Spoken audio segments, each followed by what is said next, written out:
اعوذ باللہ من الشیطان الرجیم بسم اللہ الرحمن الرحیم۔ عزیزان مان، آج مئی 1980 کی 23 تاریخ ہے اور درس قرآن کریم کا آغاز سورہ فاطر کی آیت 11 سے ہو رہا ہے، 35/11۔ آپ کو یاد ہوگا کہ سابقہ درس میں ایک بڑی عظیم حقیقت ہمارے سامنے آئی تھی، اور وہ یہ تھی کہ خدا نے کائنات کے متعلق جو اصول اور اقدار اور قوانین اور پروگرام تجویز کیا ہے، اگر وہ از خود خدا ہی کے پروگرام کے مطابق چلتا رہے تو اس میں ایک ایک دن خدا کا 50,000 سال کا ہوتا ہے، لیکن اگر اس کے ساتھ انسان کے دست و بازو، انسان کی رفاقت اس کے شامل حال ہو جائے تو وہ پھر وہی مرحلہ ہے دور و دراز انسانی حساب و شمار سے طے ہونے شروع ہو جاتے ہیں۔ بڑی عظیم حقیقت تھی جو اس نے کہی۔ اگلی آیت میں اس کی ایک شہادت پیش کی ہے، اور میں سمجھتا ہوں کہ یہ ٹھیک ہے۔ اس اعتبار سے ہم خوش قسمت ہیں کہ کچھ ایسے دور میں آئے ہیں کہ علم انسانی نے اتنی ترقی کی ہے، اتنا اونچا چلا گیا ہے کہ قرآن کریم کے اس قسم کے حقائق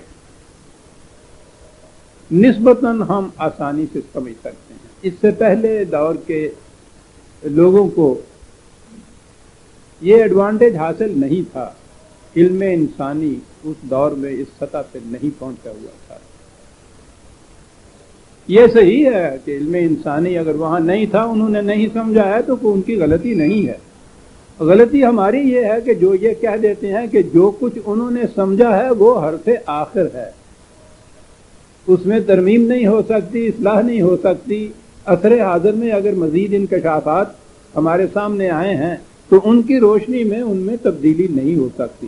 یعنی انسانوں نے جو کچھ اس سے پہلے تحقیق کیا یا انکشافات کیے ان میں تو تبدیلی ہو سکتی ہے، بعد میں آنے والے انکشافات سے سائنٹیفک پروگرس ہوتی اسی طرح سے ہے، لیکن اسی چیز کو جو اس دور کے کسی محقق نے، سائنسدان نے کوئی کہی تھی، جن کو حکیم کہتے ہیں، اس چیز کو اگر ہمارے ہاں کے کسی مذہبی پیشوائیت میں سے کسی نے اپنے ہاں کہہ دیا تو سائنسدان کی جو بات تھی اس میں تو ترمیم، تغیر و تبدل ہو سکتا ہے، لیکن وہی بات جو اس نے اپنے ہاں لکھ دی وہ مذہب بن گیا، اب اس میں تغیر و تبدل نہیں ہو سکتا۔ اور یہی وہ جمود ہے جو قوموں کو لے ڈوبتا ہے۔ قرآن کے اعجاز پہ غور کیجئے، اتنی بسیط حقیقت وہ بیان کر رہا ہے، ایبسٹریکٹ ٹروتھ، کہ خدا کے پروگرام کے مطابق جو بھی ایک مرحلہ چلتا ہے وہ بہت دور و دراز ہوتا ہے، لمبی مدت ہوتی ہے۔ انسان کے ہاتھ جب اس میں آ جاتے ہیں، اس کا عمل صالح جو ہوتا ہے تو اس کو بڑی تیزی سے بلند کر دیتا ہے، اور اگلی آیت میں اس کی آئی ہے شہادت۔ اور یہ شہادت میں نے کہا ہے کہ ہم اس لیے خوش قسمت ہیں کہ ہمارے دور میں اس بات میں انکشاف ایسے ہوئے ہیں کہ ہم اسے آسانی سے سمجھتے ہیں، ورنہ بات تو یہ تھی وَاللَّهُ خَلَقَكُم مِّن تُرَابٍ ثُمَّ مِّن نُطْفَةٍ۔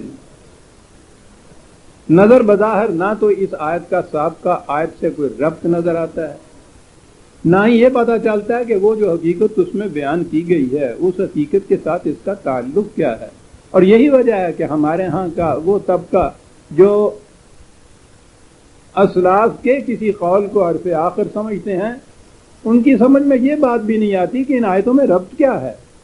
چنانچہ قرآن کے متعلق یہ عام بات ہے کہ صاحب یہ اس میں ربط والی بات تلاش نہیں کرنی چاہیے، اور یہ تو ایسے ہی ہے جیسے چلتے چلتے کچھ باتیں کرتا چلا جائے، کبھی درخت کے متعلق بات کر دی، کبھی دریا کے متعلق کر دی، سوال ہی نہیں۔ کائنات کے ربط کی تو بات وہ ہے جو اقبال نے کہی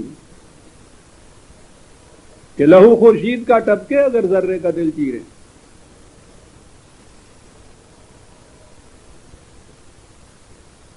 رب کی کیفیت یہ ہے اس قرآن کی کہ ہم سے والناس تک ایک مربوط سلسلہ چلا جاتا ہے.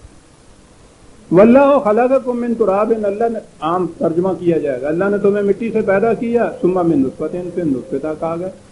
بات سمجھ میں نہیں آتی. اسی حقیقت کو سامنے رکھیے کہ خدا کے پروگرام کے مطابق جو اس کا، خدا کے امر کے مطابق جو اس کا پروگرام چلتا ہے بڑا سست رفتار ہوتا ہے، تمہارا ہاتھ اس میں ابھی نہیں لگتا. تخلیق انسانی یا جتنے جاندار ہیں ان کی تخلیق کے متعلق میں متعدد درسوں میں بتا چکا، لکھ چکا ہوں اپنی کتابوں کے اندر. ایوولوشن کی تھیوری یا نظریہ ارتقاء جسے کہتے ہیں. ابتدا ہوتی ہے ایک نفس وحدت سے، یونیلیٹرل سیل سے. ایک ایسا سیل وہ جو نیکڈ آئی سے، برہنہ آنکھ سے دیکھا بھی نہیں جاتا، مائکروسکوپ کے نیچے دیکھا جاتا ہے، اس سیل سے. اور وہ سیل جو ہے اس کے اندر ابھی نر و مادہ کی تمیز نہیں ہوتی. ایک ہوتا ہے، واحد ہوتا ہے. وہ سیل کس طرح سے بنتا ہے؟ قرآن نے کہا ہے کہ ہر شے وجعلنا من الماء کل شیء حی، زندگی کی ابتدا پانی سے ہوتی ہے. لیکن اس ابتدا جو پانی سے ہوتی ہے اس کے لیے ایک پروسیس یہ ہے کہ وہ پانی مٹی کے ساتھ ملے تو پھر اس میں سے جرثومہ بنتا ہے.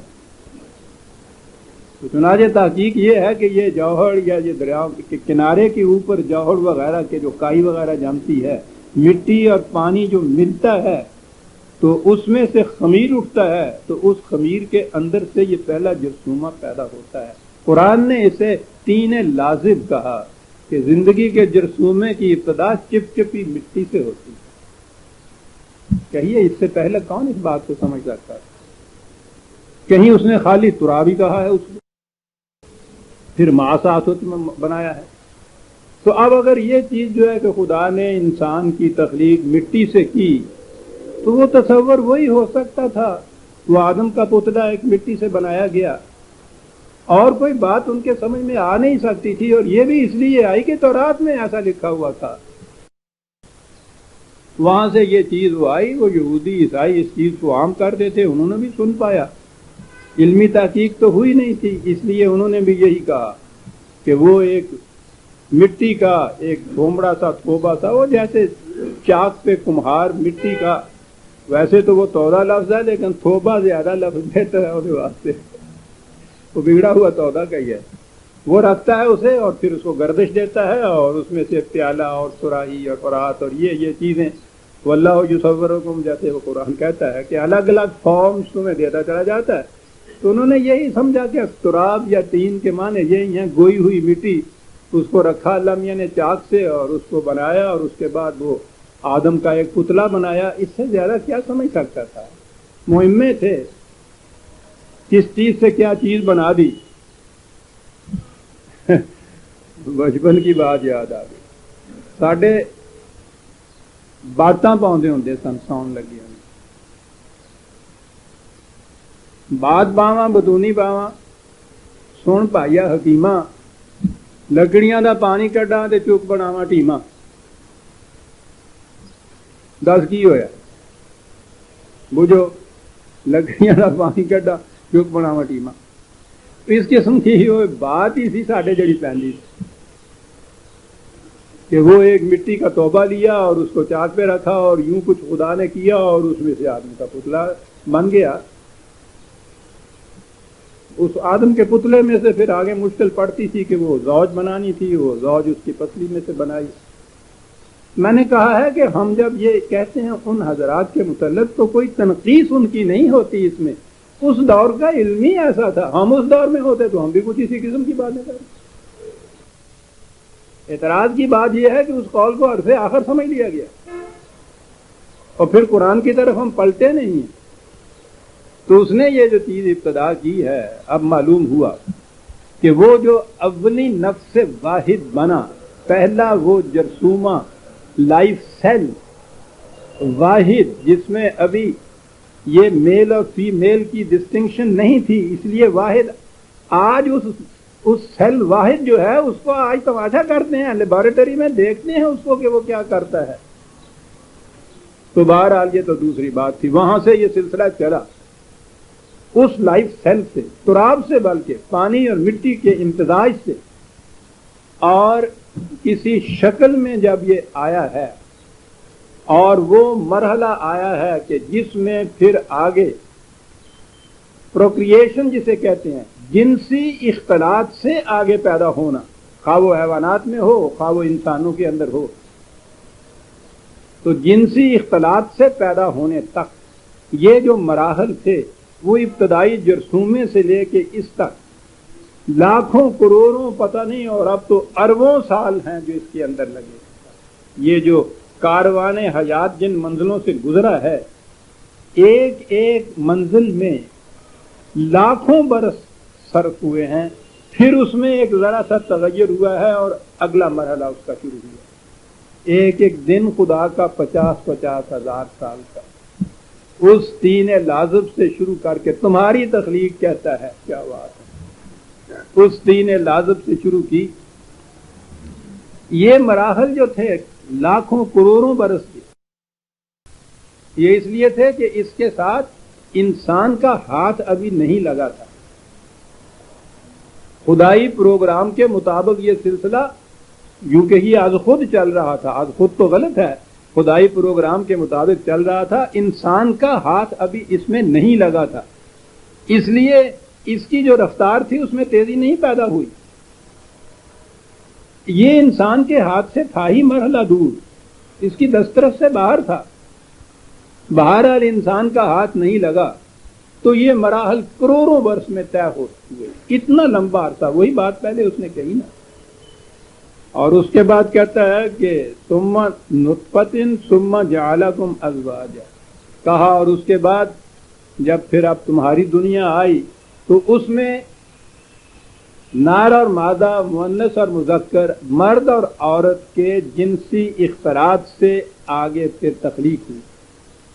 اب آ گیا انسان کا مرحلہ. اگر اس کی رفاقت اس میں نہ ہو، جنسی اختلاط نہ ہو، خدا کا پروگرام دھرے کا دھرا رہ جاتا ہے. وہ جو از خود وہاں سے چلا تھا، اتنے مراحل طے کرتا ہوا اس شکل میں آ پہنچا تھا. یہاں آنے کے بعد اس نے اپنا وہ جو پروگرام تھا اس پروگرام کو چھوڑ دیا انسان کی زندگی میں، آن کے حیوان کی زندگی. یہاں اب آ کے اب انسان پہ آ گیا، اس پروگرام کو آگے بڑھائے. اگر یہ جنسی اختلاط نہ ہو تخلیق ختم ہو جاتی. یوں نظر آتا ہے جیسے اس نے اس پروگرام کو یہیں تک آج خود پہنچانا تھا اور اس کے بعد اس کے سپرد کرنا تھا کہ لو بھائی اب تم آگے چلاؤ. اور جب اس نے آگے چلایا ہے، آپ حیران ہوں گے یہ سائنس کے انکشاف. رحم مادر کے اندر وہ جو جرثومہ حیات ہوتا ہے وہ وہی ہوتا ہے جو اولی جرثومہ حیات تھا، اور جو مراحل اس جرثومے نے ایک پیکر یا شکل اختیار کرنے کے لیے کروڑوں سال لگے تھے، جس کو 6 مہینے کے عرصے میں وہ سارے مراحل طے ہو جاتے. یہ جرثومہ جو ہے رحم مادر کے اندر یہ ایولیوشن کے ارتقاء میں جتنی سٹیجز میں سے گزرا ہے، یہ جو کچھ بنا ہے جس شکل میں، آپ حیران ہوں گے کہ 6 مہینے کے عرصے میں اس شکل میں بنتا ہے اندر یہ اسی طرح سے.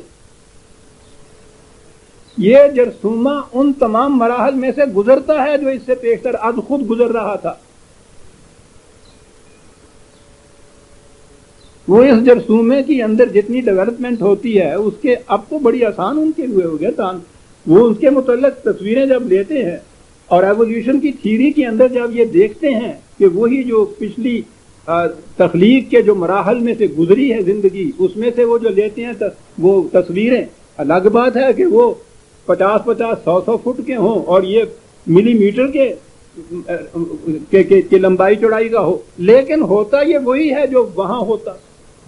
سارے مراحل جو اس نے طے کیے تھے اربوں سال میں یا شاید کروڑوں سال میں یا لاکھوں سال میں، یہ رحم مادر کے اندر جب انسان کی عمل صالحہ اس کو بلندیوں تک لے جاتا ہے تو 6 مہینے میں طے کر دیتا ہے صاحب. اور فرمایا آپ نے کہ وہ جو کہا تھا کہ ہمارا امر جب ہمارے ہی پروگرام کے مطابق چلتا ہے تو کروڑوں سال میں وہ بات طے ہوتی ہے. جب انسان کا ہاتھ اس میں لگتا ہے تو وہ کروڑوں سال برسوں مہینوں یا دنوں میں طے ہو جاتے ہیں. اس کی یہ مثال جو تھی کہ تراب سے شروع کر کے اور جنسی اختلاط تک کو پہنچایا ہے. اندازہ لگائیے عزیزان مان، اس کی داد تو یورپ کا کوئی انوینٹری دے سکتا ہے. ہم کیا داد دیں گے؟ داد کا لفظ بھی غلط ہے. خدا کو کیا داد دی جائے گی؟ اس کو اپریشیٹ تو کوئی سائنٹسٹ ہی کر سکتا ہے، ایمبریولوجسٹ کر سکتا ہے کہ کیا کیا گیا ہے قرآن. لیکن کس قدر ایک زندہ شہادت ہے اس بات کی کہ جب ہمارے پروگرام کے مطابق وہ سلسلہ تخلیق چلا تو کروڑوں برس لگے. جب تمہاری رفاقت ساتھ اس کے آئی ہے تو وہی کروڑوں برس جو تھے وہ چند مہینوں میں چند دنوں میں طے ہو گئے.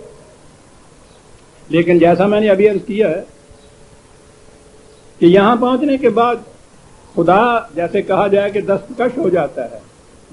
جو چیز انسان کے ہاتھ میں دی، میں نے ابھی عرض کیا ہے نا کہ یہ جو اختلاط کے روح سے اب سلسلہ تخلیق کا آگے بچے کا چلتا ہے، اگر انسان اس کے اندر اپنے عمل صالح سے یہ عمل نہ کرے، خدا خود نہیں پھر کرتا. یہاں تک پہنچا کے اپنی سکیم کو یہاں تک پہنچا کے انورٹڈ کاما میں کہوں گا جیسے کہتے ہیں ریٹائر ہو گیا. اس نے کہا کہ اعملوا ما شئتم، وہاں تک ہماری مشیت چلتی تھی، اب تمہاری مشیت چاہتی ہے، تمہارا جی چاہتا ہے، ٹھیک ہے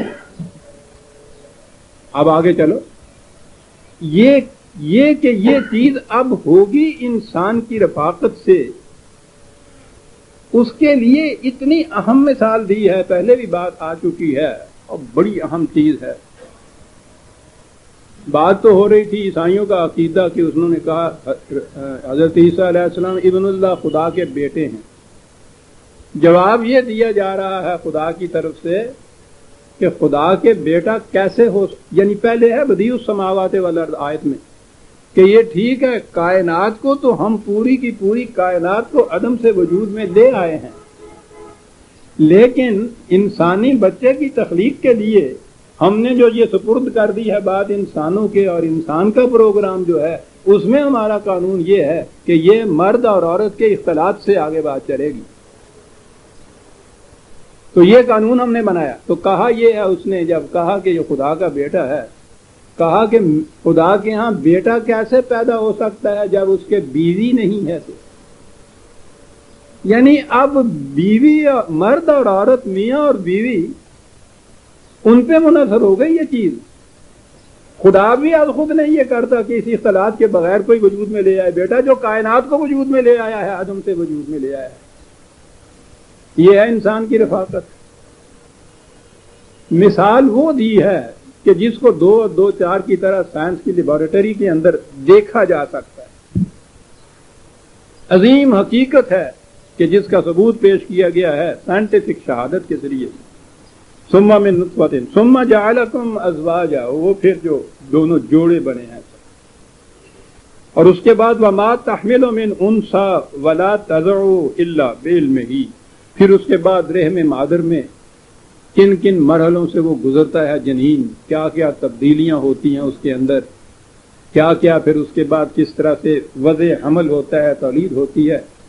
کہتا ہم بعلم، ہمارے علم میں ہوتا ہے وہ. یعنی آپ صرف اتنا ہی کہا کہ ہمارے علم میں ہوتا ہے، ہم جانتے ہیں کیا ہو رہا ہوتا ہے. یہ نہیں ہوتا کہ پھر اس کے بعد وہ بھی ہمارے ہی منشا کے مطابق ہوتا ہے. علم صرف.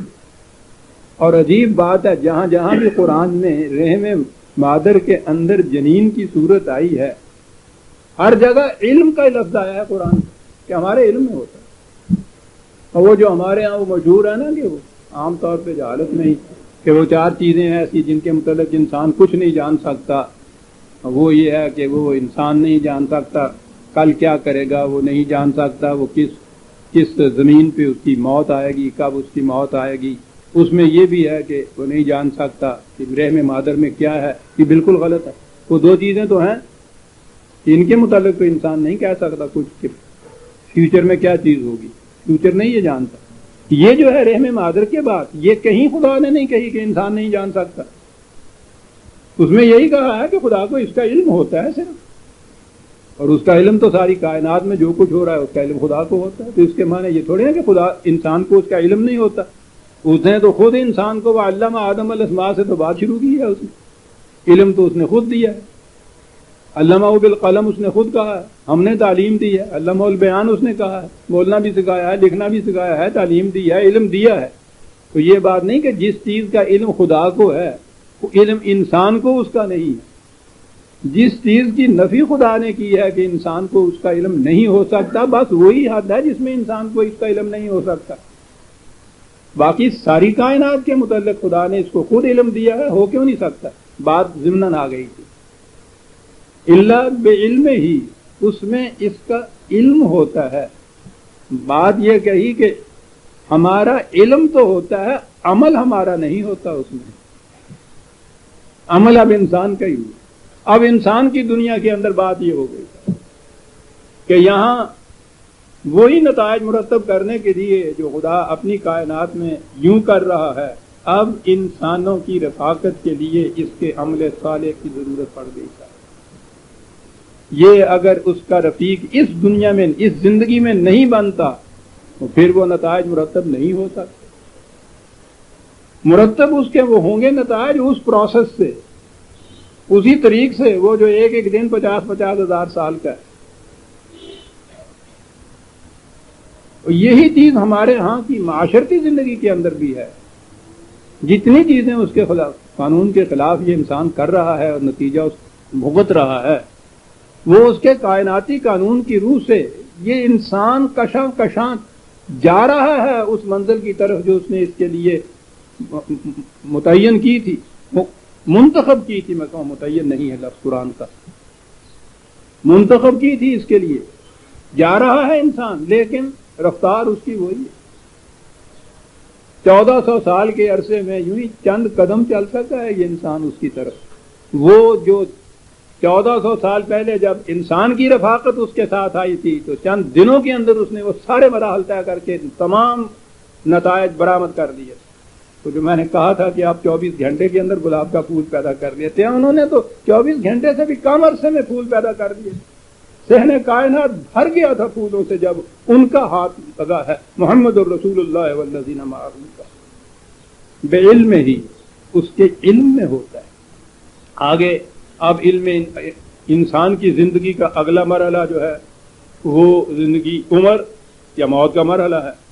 اس کے ساتھ ہی کہا وَمَا يُعَمَّرُ مِن مُعَمَّرٍ وَلَا يُنْقَصُ مِنْ عُمْرِهِ إِلَّا فِي کتاب.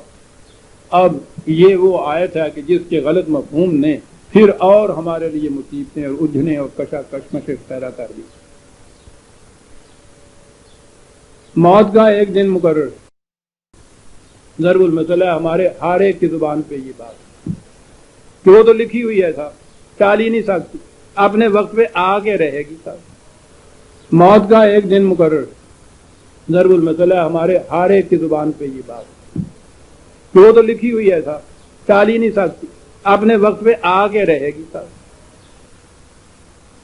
موت ہی نہیں، عمر ہی نہیں. عمر کہیے نا کہ ہر ایک کی عمر لکھی ہوئی ہے، اتنے سال کی عمر میں اس نے مر جانا ہے، اور اس میں ذرا سی بھی دیر سویر نہیں ہو سکتی. متعین ہے، مقرر ہے، پہلے سے لکھی ہوئی ہے، تقدیر میں ہے، قسمت میں ہے، خدا نے فیصلہ کیا ہوا ہے. اور عمر کا ہی نہیں، موت ہی کا نہیں. یہاں تو یہ چیز ہے کہ خدا کے حکم کے بغیر پتہ بھی نہیں ہلتا، تو انسان کا ہر کام، مرض اس کی لکھی ہوئی، خوشحالی، غریبی، امیری، ہر چیز کے فیصلے پہلے سے ہوئے. علاوہ اس کے عزیزان من، یہ تصور کس قدر قرآن کے خلاف، اس کی بنیادی تعلیم کے خلاف. اس کی بنیادی تعلیم ہی یہ ہے کہ اس کائنات میں بلا حدود و قیود اختیارات خدا کو حاصل ہے، وہ مطلق ہے. اس کا عطا کردہ اختیار انسان کو حدود بشریت کے اندر حاصل ہے. انسان صاحب اختیار ہے.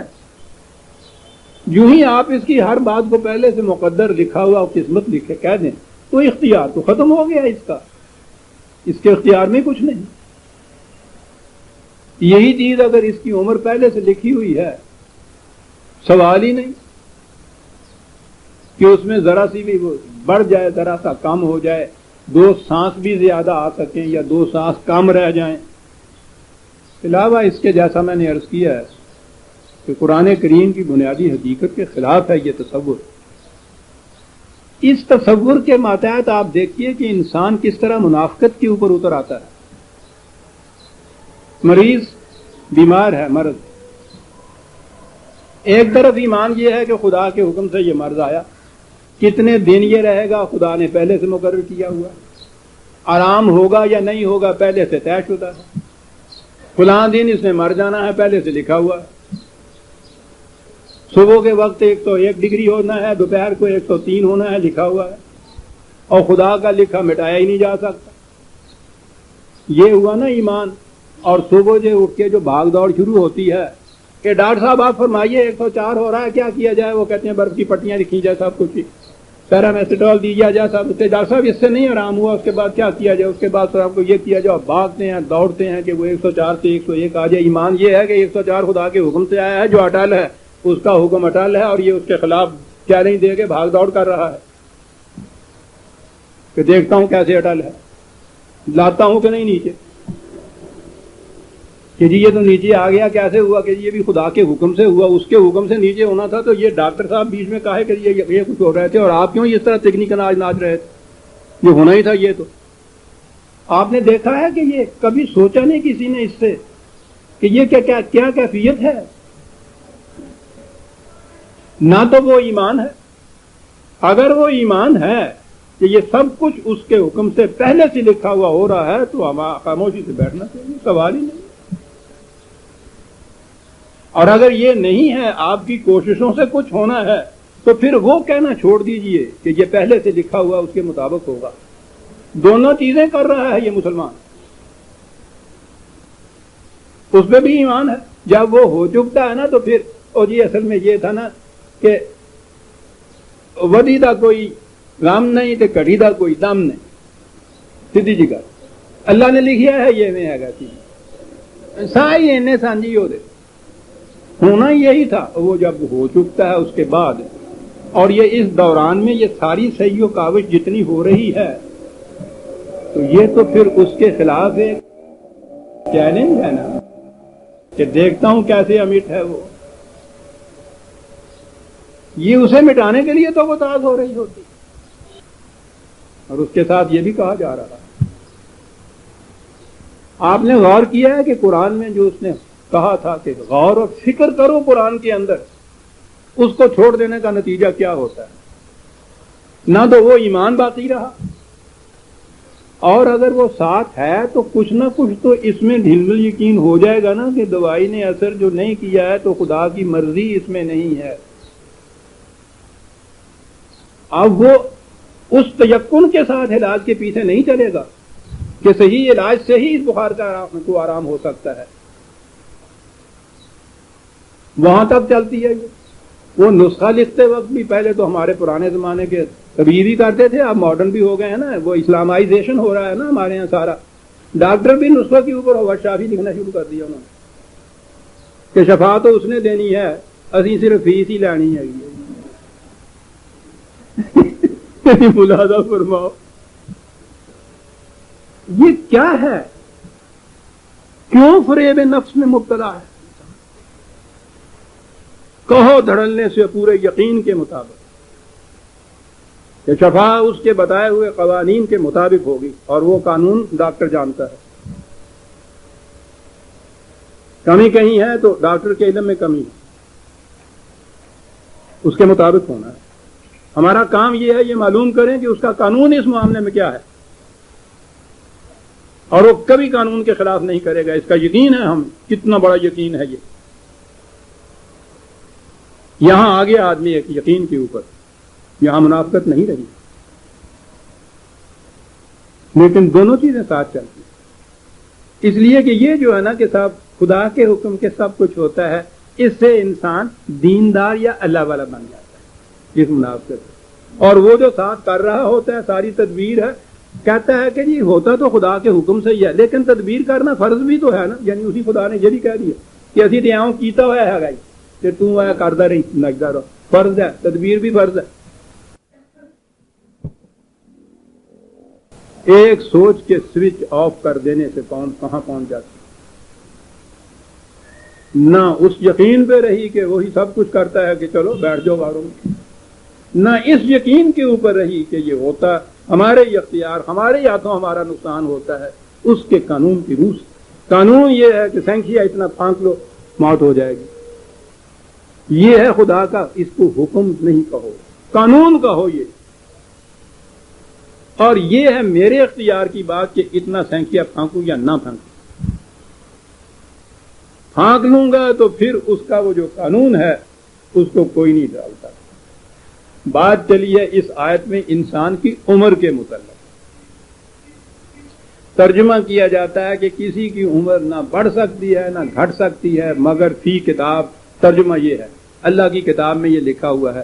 پہلے تو ذرا کھڑے ہو کے اس ترجمے کو سوچئے کہ بنی کیا بات ہے کہ کسی کی عمر نہ بڑھ سکتی ہے نہ گھٹ سکتی ہے مگر جو خدا کی کتاب میں لکھی ہے، یا ترجمہ یہ ہے کہ جو کچھ کسی کی عمر کے نہیں نہ گھٹ سکتی ہے نہ بڑھ سکتی ہے، میں نے غلط کہا، جو کچھ کسی کی عمر میں بڑھتا ہے یا اس کی عمر سے گھٹتا ہے، یوں ہے ما یعمر من معمر ولا ينقص من عمرہ، من عمرہ، اس کی عمر میں سے کچھ اگر کم ہوتا ہے یا اس سے زیادہ ہوتا ہے، یہ کتاب یہ خدا کی کتاب میں لکھا ہوا ہے۔ کیا لکھا ہوا ہے؟ ایک تو آپ کہتے ہیں کہ اس کی عمر لکھی ہوئی ہے، وہ اگر لکھی ہوئی ہے 50 برس تو یہ تو لکھا ہوا خدا کا اٹل۔ اب کہتا ہے اس میں سے اگر کچھ بڑھتا ہے یعنی 50 کی بجائے 55 عمر ہو جاتی ہے، فی کتاب یہ بھی لکھا ہوا ہے، اگر 45 رہ جاتی ہے فی کتاب یہ بھی لکھا ہوا ہے، چنگی کتاب ہے، یعنی پہلے عمر بھی لکھی ہوئی ہے، من عمر ہی، پہلے عمر لکھی ہوئی ہے اس کی، پھر آگے یا ما یعمر من معمر، کہ اس عمر سے جس کی عمر کچھ زیادہ ہوتی ہے، ولا ينقص من عمرہ، اس کی عمر میں سے کچھ کمی اگر ہوتی ہے، الا فی کتاب، وہ بھی کتاب میں، جھوٹے نہیں پہنا۔ کیا ہو آپ نے کہا تھا 50 سال کی عمر ہے، یہ 55 کیا ہوگی؟ کہنے لگا اگلا ورق تے دیکھ، اتنے ہے نا 50 55 لکھی ہوئی، 45 کیوں رہ گئی؟ کہنے لگا ایک بار پیچھے الٹو اس میں 45 لکھا ہوا ہے، یہ بھی لکھا ہوا۔ ایک سوچ نہ ہونے سے قرآن اسی لیے فکر پہ غور بار بار تاکید کرتا ہے۔ آپ غور کیجئے عزیزان من، جو کچھ میں کہہ رہا ہوں اس کے لیے کسی افلاطون کے دماغ کی ضرورت ہے سوچنے کے لیے، ہے نا یہ پیش پا افتادہ سیدھی سی بات ہے کہ من عمرہ ہی کہہ کے وہ کہتا ہے کہ اس میں سے نہ گھٹتی ہے، جو گھٹتا ہے یا جو بڑھتی ہے اس عمر سے وہ فی کتاب ہے، تو اس کے معنی یہ ہے کہ کوئی فکسڈ نہیں ہے عمر کتاب کے اندر۔ اب کتاب کے متعلق یہ لکھا انہوں نے قسمت کا نوشتہ، یہ ہوا اس کا ترجمہ۔ کتاب کا ترجمہ اگر ان کے ہاں ضابطہ قانون ہو جاتا بات طے ہو جاتی، ہوا کیا؟ ایک تو وہ عمر لکھی ہوئی کہیں عمر نہیں ہے، عزیزان من، لکھی ہوئی عمر اگر کسی جگہ ہو تو انسان خودکشی کر ہی نہ سکے، جس وقت جی چاہے مر سکتا ہے، اور اگر یہ چیز ہو کہ وہ جو لکھی ہوئی عمر ہے اس کے مطابق یہ مرا ہے، اور خدا کے حکم کے ساتھ سب کچھ ہوتا ہے۔ خدا ایک جگہ قتل کے متعلق پھر یہ ہوا نا کہ جس نے قتل کیا ہے خدا کے حکم سے کیا ہے، جو مقتول ہے جسے قتل کیا گیا ہے اس کی عمر ہی اتنی تھی، اور قاتل کو خدا پھانسی پہ بھی چڑھاتا ہے، وہ اگر 1000 کہے اس کی عدالت کے اندر آ کے کہ سرکار میں کون ہوں یہ کرنے والا، یہ تو آپ نے مجھے حکم دیا اور میں نے یہ خنجر چلا دیا، میرا تو اتنا ہی کام ہے، یہ تو اس کو وہ اسے ابلیس کا جواب قرار دیتا ہے اور کہتا ہے ہمیشہ کے لیے راندہ درگاہ ہوگا یہ کہنے والا جو ہے۔ پھر اگر وہ یہ کہے کہ صاحب اس کی تو عمر ہی اتنی لکھی ہوئی تھی تو میں نے تو اس کی عمر کو کم نہیں کیا ہے، یہ اس سے زیادہ جی نہیں سکتا تھا۔ آپ کی اس کتاب کے اندر جو لکھا ہوا تھا اس نے تو سانس ہی اتنے لینے تھے، اسے وہ مانتا نہیں، کہتا یہ مجرم ہے۔ اس نے اس کو مار دیا ہے، وہ اپنے وقت کے اوپر موت کے ہاتھوں نہیں مرا، اس نے اس کو مار دیا۔ من قاتل نفس بغیر نفس، یعنی جس نے کسی ایک جان کو بھی عدل کے علاوہ قتل کر دیا، یوں سمجھو کہ اس نے پوری نوع انسانی کو قتل کر دیا۔ جس نے کسی ایک کو قتل کر دیا تو قتل کرنے والا مجرم ہے نا۔ جسے قتل کیا جاتا ہے، یہ بات نہیں کہ اس کی عمر یہی تھی جو ختم ہو گئی ہے، اس نے تو ابھی جینا تھا، یہ کہ کچھ بھی ہے اس میں۔ تو پھر یہ کیا ہے جو کہا گیا؟ اور سانس کی بات یاد آ گئی کہ سانس لکھے ہوئے ہوتے ہیں، جیسے یہ ہے نا کہ اناج لکھا ہوا ہوتا ہے، سانس لکھے ہوئے ہوتے ہیں کتنے لینے ہیں۔ یہ حضرت میاں میر علیہ رحمت ہمارے لاہور میں ہی جن کا مقبرہ ہے، ان کے احوال میں ہم کو سناتے تھے۔ یوگا جو ہندوؤں کا ہے اس کے اندر ایک مشق ہوتی ہے، حبس دم جسے کہتے ہیں، سانس روک لینا۔ وہ مشقیں ہیں اس قسم کی، جس کا جی چاہے کر لے، سانس روک لیتے ہیں۔ وہ اتنے دور تک اس میں پہنچتے ہیں کہ آپ نے سنا ہوگا کبھی یا پڑھے ہوں گے اخبارات میں کہ ان کے جوگی جو ہیں وہ زندہ قبر کے اندر مکفل منو مٹی کے اندر چلے جاتے ہیں، جہاں ہوا کا ذرا سا بھی دخل نہیں ہوتا، 40 دن زندہ رہتے ہیں حبس دم۔ تو یہی مشقیں ہمارے ہاں کے تصوف میں بھی آئے ہوئے۔ تو حضرت میاں میر علیہ الرحمہ حبس دم وہ کرتے تھے، کہتے تھے وہ کہ سارے دن میں وہ 3 یا 4 سانس لیتے ہیں۔ تو ان سے پوچھا گیا کہ حضرت آپ یہ کیوں کرتے ہیں؟ کہنے لگے، یہ ان کا لکھا ہوا ہے، میں نہیں کہہ رہا کہ انہوں نے کہا یا نہیں کہا، کہتے ہیں کہ انہوں نے کہا۔ کہنے لگے کہ اللہ میاں نے ہر انسان کے سانس گن کے دیے ہوئے کہ اتنے سانس اس نے لینے ہیں اپنی عمر میں، تو ہم ان سانس کو یوں کرتے ہیں 24 گھنٹے میں اگر ہم نے 200 سانس لینا تھا تو ہم 4 ہی لیتے ہیں، تو عمر تو بڑھ گئی ہماری 500 سال تک۔ ہم اپنی عمر کو بڑھانے کے لیے اللہ میاں کے ساتھ یہ چلتا ہے، ہیرا پھیری ہو نہیں ہوئی ہے۔ سانس گنے ہوئے ہیں اس میں تو وہ تبدیلی نہیں کرے گا۔ تو وہ جو سانس ہم نے 10,000 دینا تھا 2 سال کے اندر، ہم وہ 10 سال کے اندر دیتے ہیں۔ گنتی تمہاری بھی پوری ہو گئی، عمر ہم نے اپنی بڑھا لی۔ کیا کرتا ہے مسلمان؟ ریب نفس، عدم تفکر ہے عزیزان من، قرآن سے دوری کا نتیجہ ہے عزیزان من۔ یہ ساری روایتیں ہیں کہ عمر لکھی ہوئی ہے، سانس گنے ہوئے ہیں، دانا پانی گنا ہوا ہے، اینا اسی یہ دانا پانی مک گیا۔ یہ چیزیں ہمارے ضرور المثل زبانوں پہ آ جاتی ہیں، سر لکھے ہے یہ نہ ہے، اجل ایک لفظ اس کے لیے آ گیا ہے، موت کے معنی میں آتا ہے۔ عمر من عمرے ہی عجیب چیز ہے، آج اس دور میں ہمارے ہاں یہ پتہ چلتا ہے۔ ایک ایوریج عمر ہمارے ہاں سائنس اور میڈیسن کے ضرور روح سے قوموں کی بھی طے ہوتی ہے۔ ایک ایوریج عمر، جو عمر طبیعی اسے کہتے ہیں، ہمارے لیے اس کے لیے لفظ آتا تھا۔ ہر فرد کی الگ عمر نہیں، بلکہ یہی کہ عام طور پہ، اور پھر وہ صحت کے متعلق جو قوانین ہیں ان کو عام کرنے سے، قوموں کو ان کے مطابق چلانے سے، صحت برقرار کرنے سے، ان کی تندرستی توانائی ان کی برقرار رکھنے سے ایوریج عمر جو ہے، اوسط عمر جو ہے قوموں کا وہ بڑھتا ہے۔ اور اگر اس کے خلاف چلا جائے انسان، یہ جو قواعد اور قوانین ہیں ہیلتھ کے، صحت کے، غذا کے، ان کے خلاف چلا جائے تو وہ عمر طبیعی جو ہے اس میں کم ہو جاتی ہے۔ چھوٹی چھوٹی سی عمر میں ہمارے جیسے یہ جو ملک ہیں ان کے اندر تو انفنٹائل بچوں کی موت کی شرح آپ دیکھیے، ان کی یہ کیفیت ہے، بن کھلے مرجھا جاتے ہیں یہ پھول ہمارے ہاں لاکھوں کی تعداد کے اندر۔ اس لیے کہ یہ وہ جو قانون ہے اس کی خلاف ورزی ہوتی ہے. رحم مادر کے اندر صحت کا خیال نہیں، بچے کی غذا کا خیال نہیں، اس کی صحت کا خیال نہیں. 20 عوامل ایسے ہیں عزیزان مان، خیال کر کے بھی کیا کرے گا. 1000 کوشش کر کے دیکھیے، آپ کو ایک روٹی تو خالص آٹے کی مل نہیں سکتی. ایوریج عمر اس قوم کی کیا ہوگی پھر؟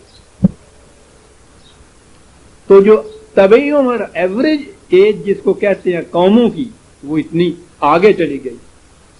یہ ہیں اس کو نگلیکٹ کر رہے ہیں، ان قوانین کو، نیچے چلی گئی. کہا کہ وہ جو ایک ایوریج عمر تم شمار کرتے ہو انسانوں کی، اس عمر سے بڑھ بھی سکتی ہے قوموں کی عمر، گھٹ بھی جاتی ہے اس سے. اللہ فی کتاب، اس کے لیے بھی قانون مقرر ہے ہمارے یہاں. ان ذالک علی اللہ یسیر، کہتے ہیں کہ یہ کچھ بات ہمارے لیے مشکل نہیں تھی. مشکل تو جب ہوتی کہ ہم ایک عمر لکھ دیتے اور پھر کہتے کہ یہ اٹل ہے، اس میں تبدیلی نہیں ہو سکتی. پھر مشکل تھی ہمارے لیے کہ ہم کہتے تبدیلی نہیں ہو سکتی، تم اس میں تبدیلی کر دیتے تھے، اسی پھنس جاتے مصیبت ہی. کیا بات کہی ہے، ان ذالک علی اللہ یسیر. جو بات ہمارے قانون کے مطابق ہوتی ہے اس میں ہمیں کوئی مشکل ہی پیش نہیں آتی. اب یہ جو ہے یہاں تو ہے اللہ فی کتاب. ہمارے ہاں ایک لفظ ہے اجل، بڑی ڈراؤنی چیز. اس کے معنی موت کے ہوتے ہیں. اجل کے معنی عربی زبان میں موت کے ہیں نہیں. قرآن کریم میں بھی جن معنوں میں یہ لفظ آیا ہے اوریجنل معنوں میں آیا ہے. اجل کے معنی ہوتے ہیں دو حادثوں کے درمیان میں جو وقفہ ہوتا ہے، درمیانی پیریڈ، اس کو اجل کہتے ہیں. اس کی وہ دو پوائنٹس کے درمیان جو درمیان کا وقفہ ہوتا ہے، صرف وقفے کی بات. وہ جو پیدائش اور موت کے درمیان کا وقفہ ہے اسے آپ عمر کہتے ہیں، ہم اسے ہی اجل کہا جاتا ہے. وہ وقفے کا نام ہے، موت کا نام نہیں ہے، وقفہ ہے. موت تو جب آ جاتی ہے تو اس کا سوال ہی نہیں ہے کہ وہ پھر ٹل جائے. جب وہ آئی گئی موت، یعنی ماری گیا تو پھر ٹل کیسے جائے گی؟ وہ جو موت کو ٹالنا ہے وہ موت نہیں ہوتی جو ٹلتی ہے. موت تو ٹال ہی نہیں سکتی. مر گیا اور گیا، وہ ابھی مرا نہیں ہوتا جس کو ہم کہتے ہیں کہ اس کی عمر اور بڑھا دی جائے. تو وہ وقفہ جو درمیان کا ہے اس کا سوال ہے، موت کا سوال نہیں ہے. موت تو اس حادثے کا نام ہے کہ جب انسان میں یہ زندگی نہیں رہتی. قرآن نے اسی لیے کتاب کے ساتھ کہا. کیا باتیں ہیں قرآن کی عزیزان مان. وما کان لنفس 3/144 وما کان لنفس ان تموت الا باذن اللہ کتابا مؤجلا. پھر اس کا ترجمہ حکم. کوئی انسان خدا کی اجازت یا حکم کے بغیر مر نہیں سکتا. تو آگے وہی بات، اذن عربوں سے پوچھتے، قرآن سے پوچھتے تو وہ خود بتا دیتا کہ یہ خود فائدے اور قانون کو کہتے ہیں. جہاں اس نے کہا کہ بارش ہمارے اذن سے برستی ہے، وہ آج تو ہم جانتے ہیں کہ بارش کیسے برستی ہے. اور اب تو بارشیں بادلوں کو لے جاتے ہیں. وہ روز مقدمے چلتے ہیں انٹرنیشنل کورٹ میں کہ جی ہمارے بادلوں کو لے گئے یہ اپنی طرف کھینچ کے وہاں برسا دیا اس نے. موت قانون خداوندی کے مطابق آتی ہے. سینکھیے کہ 4 قطرے ڈاکٹر دیتا ہے تو زندگی امید حیات ہوتے ہیں ہوتا ہے. میں مثال دے رہا ہوں 50 اور 10 کہہ کے مبادہ ڈاکٹر صاحب کہہ دیں کہ ہمارے معاملے میں دخل دے دیا. یعنی یہ ہے وہ جو چیز جو اس نے تقدیر کہا ہے، پیمانہ کہا ہے، معیار کہا ہے. معیار ہے جو ہم نے مقرر کیے ہوئے ہیں اور یہ تمہارے اختیار پہ ہے کہ جون سا معیار تم چاہو اٹھا کے اختیار کرو. اذن کے معنی یہ ہوتے ہیں، اس کے مطابق ہوتا ہے. اس کے بعد ہے کتابا مؤجلا. اب اجل کے معنی موت لیے، کتاب کے معنی لکھا ہوا قسمت کا لیا. کتاب مؤجلا، اجل لکھی ہوئی. ترجمہ ہو گیا کہ خدا کے حکم کے سوا کوئی مر نہیں سکتا، اس کی اجل تو اس نے لکھی ہوئی ہے. اجل کے معنی موت، موت لکھی ہوئی ہے. چلو جی معاملہ ختم. موت تو اس کے قانون کے مطابق ہو. یہ پیدا ہونے اور آخری سانس لینے کے درمیان کا جو وقفہ ہے، مدت ہے، میعاد ہے اس کی، یہ ساری قانون کے مطابق متعین کی جاتی. تم خود متعین کرتے ہو اس کو. جیسا میں نے کہا زندگی کو بڑھانے کا عمل تو بڑا غیر محسوس ہوتا ہے. اچھی غذا، عمدہ صحت کے اصول، ورزش، سب چیزیں جتنی بھی ایسی ہوتی ہیں ان کو ساتھ رکھیے. جسے کہتے ہیں تبھی عمر بڑھ جاتی ہے اس کی. اور جب جی چاہے راوی میں چھلانگ لگا دیجئے، اسی وقت موت ہو جاتی ہے. معجل، اجل اس درمیانی وقفے کا نام ہے. وہ قانون متعین کرتا ہے اس کی روح سے. ٹھیک ہے، صحت مند لوگوں کی عمریں دیکھی ہیں کتنی کتنی. جس کی عمر بڑھتی ہے اس کے لیے تحقیق کرنے کے لیے پہنچتے ہیں پھر کہ تمہاری لمبی عمر کا راز کیا ہے. وہ یہ سن کے نہیں مڑاتے کہ صاحب خدا نے کتاب میں لکھا یہ تھا کہ میں 125 برس تک زندہ رہوں. اس سے پوچھتے ہیں پھر دنیا کو بتاتے ہیں لمبی عمر کا راز یہ ہے. کتاب ہم معجل ہے. دوسری جگہ اور بھی بات ہے،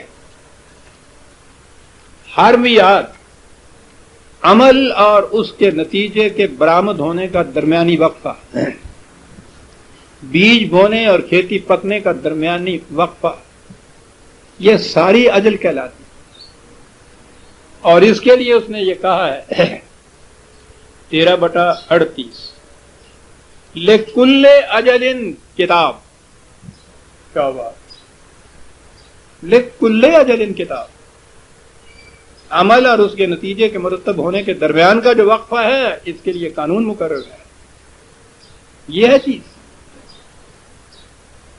گیہوں بوئیے تو وہ جو تھا اس کے ہاں قانون 6 مہینے لگ جاتے تھے. اس سے پہلے ہی ایک فصل مکئی کی لے لیتے تھے درمیان. اس لیے کہ جو درمیان کی اجل ہے وہ ایک قانون. اسی طرح سے قوموں کے متعلق بھی قرآن نے کہا ہے 7/34 وَلِكُلِّ أُمَّةٍ أَجَلٌ. قوم اس طرح سے جیسے فرد مرتا ہے نا مردہ، قوم اس طرح سے کبھی مردہ نہیں ہو جاتی. قرآن نے کہا ہے استبدال قومی، کہ ایک قوم میں جب صلاحیت نہیں رہتی زندہ رہنے کی، زندہ رہنے کے مطابق یہ نہیں مانے سانس لینے کی، اس میں قوت نہیں رہتی، اس کے نظام میں استحکام نہیں رہتا، وہ قوم مقابلہ نہیں کر سکتی، نامساعد حالات کا زوال آ جاتا ہے اس کے اوپر، آہستہ آہستہ انحطاط ہو جاتا ہے اس کا. سانس لینے والے افراد تو وہ ہوتے ہیں، قوم کے اعتبار سے وہ مردہ قوم ہوتی ہے. یہ ہے قوم کی اجل. لکل امت اجل. عروج کا زمانہ ان کا کتنا رہے گا قانون کے مطابق کیا ہوگا. تمہارا جی چاہے اس کو گھٹا دو، تمہارا جی چاہے اس کو بڑھا لو. جتنی زیادہ اس قانون کی مطابقت کرتے جاؤ گے یہ بڑھتا جائے گا زمانہ. اس کی خلاف ورزی کرنی شروع کر دو گے یہ گھٹ جائے گا. یہ اس کا میں کہہ یہ رہا تھا کہ یہ جو ذہنوں کے اندر ہمارے لاشعوری طور پہ صحیح بیٹھا ہوا ہے کہ موت کا ایک دن معین ہے، اپنے وقت پہ آگے رہتی ہے، ٹل نہیں سکتی، نہ گھٹ سکتی ہے نہ بڑھ سکتی ہے، کوئی چارہ ہی نہیں اس کے لیے، یہ بالکل غلط اور باطل تصور ہے، قرآن کی تعلیم کے خلاف. اس کے لیے اس نے تبھی قوانین مقرر کیے ہوئے، ان کے مطابق چلنے سے فرد بھی، اجتماعی طور پہ اقوام بھی زندہ رہتی ہیں، عروج پہ پہنچتی ہیں، استحکام ہوتا ہے. انسان کی زندگی میں بھی یہی کچھ ہوتا ہے. اس کے بعد اس کی خلاف ورزی کرنے سے انحطاط ہو جاتا ہے، زوال ہو جاتا ہے اور مردہ بھی ہو جاتا ہے. اور کہا یہ جو کائنات کے اندر ہمارے قوانین چلتے ہیں ان کو دیکھیے، وہ کس طرح سے خود بخود عمل کرتے رہتے ہیں کیونکہ انہیں اختیار اور ارادہ نہیں دیا. تم ہو کہ حق اور باطل کے اندر، دونوں کے اندر تم اختلاط کر لیتے ہو، دونوں کے اندر ملاوٹ کر لیتے ہو. سب سے زیادہ نقصان اسی وقت پہنچتا ہے جب ان دونوں میں امتزاج، ملاوٹ ان میں پیدا کر لی جائے. جیسا قرآن کہتا ہے خالص کفر بھی ایک شے ہے، ٹھیک ہے، خالص اسلام بھی ایک چیز ہے، درمیان میں یہ جو منافقت آ جاتی ہے نا، یہ ہے تباہ کن چیز جو ہوتی. وہ کہتا ہمارے کائنات کا سلسلہ نظم و نسق اس حسن و خوبی سے اس لیے چل رہا ہے کہ اس میں حق اور باطل کے اندر وہ امتزاج نہیں کر سکتے، ان کو ملاوٹ نہیں اس میں ہوتا، وہ اپنے اپنے قانون کے مطابق چلتے رہتے ہیں۔ کہا ذرا دیکھو تو اس زمین کے اندر وما یستوی البحران ھذا عذب فرات سائغ شرابہ وھذا ملح اجاج۔ یہ اس سے پہلے تو بات سمجھ میں نہیں آتی تھی کہ ایک نہایت نمکین کڑوے نمکین پانی کا دریا اس کے معنی لیتے تھے بہنے والا، ایک بالکل میٹھا دریا بہنے والا، دونوں اپنی اپنی جگہ پہ بہتے چلے جاتے ہیں، ایک دوسرے کے اندر وہ ملتے نہیں ہیں، ان میں امتزاج نہیں ہوتا، مشکل تھا۔ اب یہ بات سمجھ میں آ رہی ہے، زمین کے نیچے پانی کی لہریں جاری ہوتی ہیں۔ یہ جو آپ کنویں کھودتے ہیں پانی کی ایک لہر کو اوپر لے آتے ہیں، چشمے بھی اسی طرح سے نکلتے ہیں، یہ بالکل دریاؤں کی طرح نیچے بہ رہی ہوتی ہے وہ، اور اس میں صورت یہ ہے کہ یہاں سے وہ کنواں آپ کھودیے کڑوا پانی نکلتا ہے، ذرا ہٹ کے دوسری جگہ پہ کنواں کھودیے نہایت عمدہ میٹھا پانی نکلتا ہے۔ زمینوں کے متعلق طے ہے کہ یہاں سے نہ کھودیے گا، یہاں پانی کھاری ہوتا ہے، کڑوا ہوتا ہے، وہاں کا چشمہ کنواں دیکھیے بڑا شیریں اور بڑا میٹھا پانی ہوتا ہے۔ کہتا ذرا دیکھیے تو صحیح، نیچے اتر کے دیکھیے کس طرح سے یہ دونوں رویں، دونوں دریا جو بہ رہے ہوتے ہیں، لیکن ان میں یہ کبھی نہیں ہوتا کہ ایک اپنی حدود فراموشی سے بڑھ کے دوسرے کے اندر جا ملے، اس کے حقوق کی پامالی کر کے تجاوز کر جائے اپنی حد سے، وہ کبھی تجاوز نہیں کرتا، میٹھے والا میٹھا رہتا ہے، کڑوے والا کڑوا رہتا ہے۔ یہ ہمارا قانون ہے، اس کے مطابق تم بھی چلو گے تو یہ جو زندگی اور موت تم جسے تم کہتے ہو اس میں حد فاصل قائم ہو جائے گی، یاد رکھو، دونوں کبھی نہیں ملتے۔ وَمِن كُلٍّ تَأْكُلُونَ لَحْمًا طَرِيًّا وَتَسْتَخْرِجُونَ حِلْيَةً تَلْبَسُونَهَا، اور ان میں سے پھر تم دیکھو اس قسم کی زندگی، مچھلیوں کی زندگی، تمہارے لیے تازہ گوشت اور بہترین پروٹین ہوتی ہے اس کے اندر، کہتے ہیں اتنا تازہ گوشت اس میں، جسم کی نشو و نما، اور اس کے بعد کہا پھر وہ موتی بھی نکلتے ہیں جن سے تم ہار بناتے ہو، سلک مروارید جسے کہتے ہیں، زیورات بناتے ہو، سامان زیبائش اور آرائش بھی اس سے نکلتا ہے۔ اس نے اس لیے دوسری جگہ کہا ہے کہ کون ہے جو ہماری سامان زیب و آرائش کو حرام قرار دینے والا ہے، ہم نے بنایا ہے، یہ تو اسی میں سے کہتا ہے کہ یہ دیکھیے جیتی جاگتی لحم طریہ مچھلی، اسی میں سے وہ سیب، سیب کے اندر سے وہ موتی، اپنی اپنی جگہ دونوں پرورش پا رہے ہیں۔ وَتَرَى الْفُلْكَ فِيهِ مَوَاخِرُ لِتَبْتَغُوا مِنْ فَضْلِهِ وَلَعَلَّكُمْ تَشْكُرُونَ۔ اور پھر تم دیکھو سمندر کی طوفان آمیز تلاطم خیز موجوں کو دیکھو، پہاڑ کی طرح اٹھتی ہیں، اور ان کے اندر ایک چھوٹی سی کشتی کو دیکھو، سینہ باہر کو چیرتی ہوئی بت کی طرح کیسے تیرتی ہوئی چلی جاتی۔ یہ نہیں، وہ کہتا یہ بڑے بڑے جہازوں کو دیکھیے، کیفیت یہ ہے کہ لوہے کی ایک سوئی پانی کے اندر آپ ڈالیے تو وہ نیچے بیٹھتی چلی جاتی، تیر ہی نہیں سکتی۔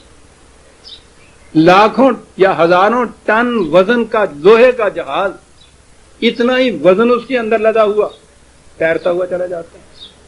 کیسے تیر رہا؟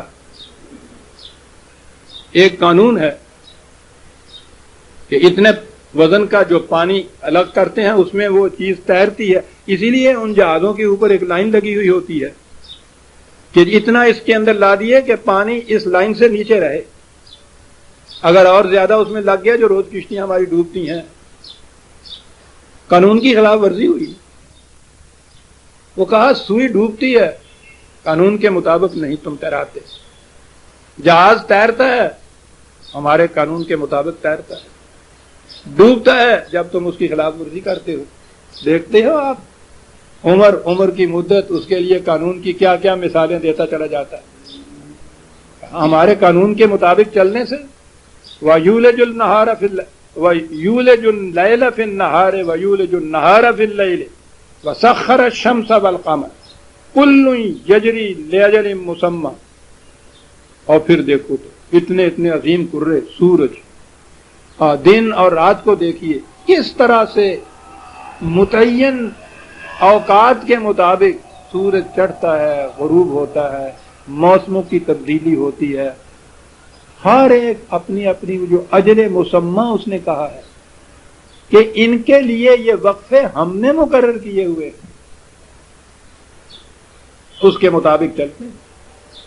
کسی قسم کی کوئی ان میں نقص واقعہ نہیں ہوتا، کوئی فساد واقعہ نہیں ہوتا، اس کے مطابق چلتے چلتے۔ التباس حق و باطل جب تم کرو گے اس کا نتیجہ یہ ہوگا جو تمہارے ہاں ہو رہا ہے۔ یہ تو ہمارے ہاں قانون جو ہے صحت کے، ان پہ دیکھیے کہا یہ جاتا ہے کہ یہ اور یہ دو چیزیں ملا کے نہ کھائیے، یہاں تک وہ کیفیت ہے، التباس حق و باطل ہو جاتا ہے، کہتا ہے ان میں یہ کچھ نہیں ہوتا ہے۔ ہاں کہا ذالکم اللہ ربکم لہ الملک، یہ خارجی کائنات میں اس نے تمہارے لیے سامان نشو و نما پیدا کر جمع کر رکھا، اس کو ذریعہ بنایا ہے تمہاری پرورش کا۔ ربکم لہ الملک، اور اس کا کنٹرول اپنے ہاتھ میں رکھا ہے۔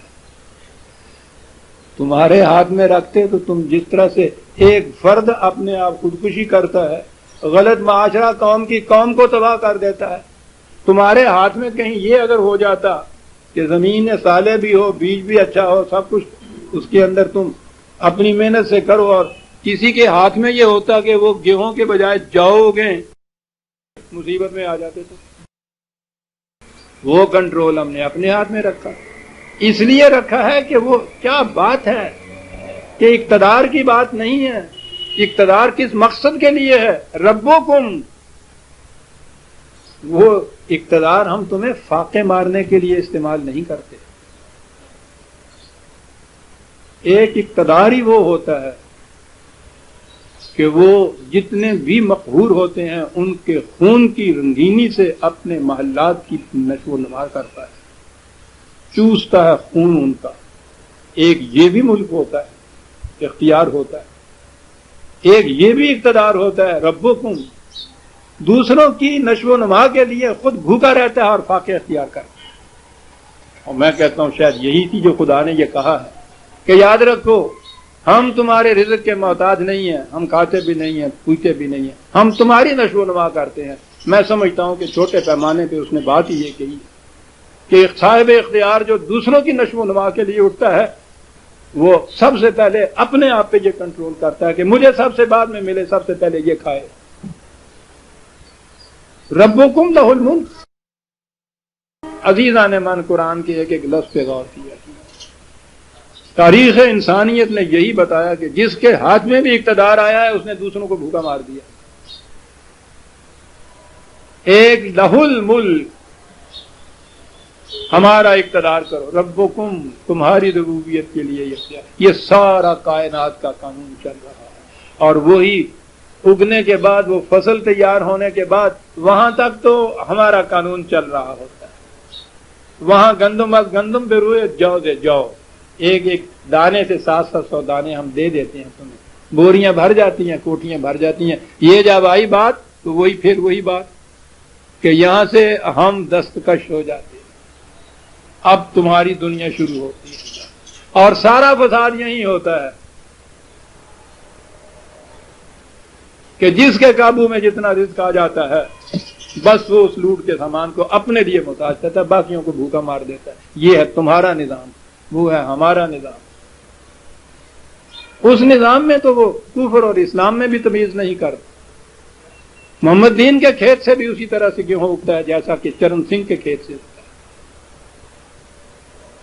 اور اس کے بعد پھر جب اس کھیت میں سے اگنے کے بعد وہ فصلیں آتی ہیں وہاں پھر فرق پڑ جاتا ہے۔